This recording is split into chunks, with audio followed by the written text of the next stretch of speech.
சிவகாசி அருகே செங்கமலப்பட்டி பட்டாசு ஆலையில் ஏற்பட்ட வெடிவிபத்தில் ஒருவர் உயிரிழந்தார்.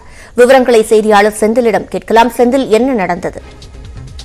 நிச்சயமாக சிவரஞ்சனி, அதாவது விருதுநகர் மாவட்டம் சிவகாசி அருகே செங்கமலப்பட்டியில் சிவகாசியை சேர்ந்த கிருஷ்ணமூர்த்தி என்பவருக்கு சொந்தமான பட்டாசு ஆலை செயல்பட்டு வருகிறது.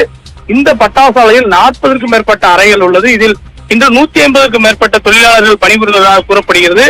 அப்போது ஒரு அறையில் பேன்சிரக பட்டாசுகள் தயாரிப்பதற்கு முனை மருந்து செலுத்தும் பணியில் தொழிலாளர்கள் ஈடுபட்டதாகவும் கூறப்படுகிறது. அப்போது அந்த அறையில் முனை மருந்து செலுத்தும் போது ஏற்பட்ட உராய்வின் காரணமாக பலத்த சத்தத்துடன் அந்த அறை வெடித்து சிதறியது. அதில் அந்த பட்டாசு ஆலையில் உள்ள அந்த ஒரு அறை மட்டும் தரைமட்டமானது. இதில் அந்த இடர்பாடுகளில் சிக்கி திருத்தங்கல் பகுதியைச் சேர்ந்த ரவி என்கிற பட்டாசு தொழிலாளி சம்பவ இடத்திலே உயிரிழந்தார்.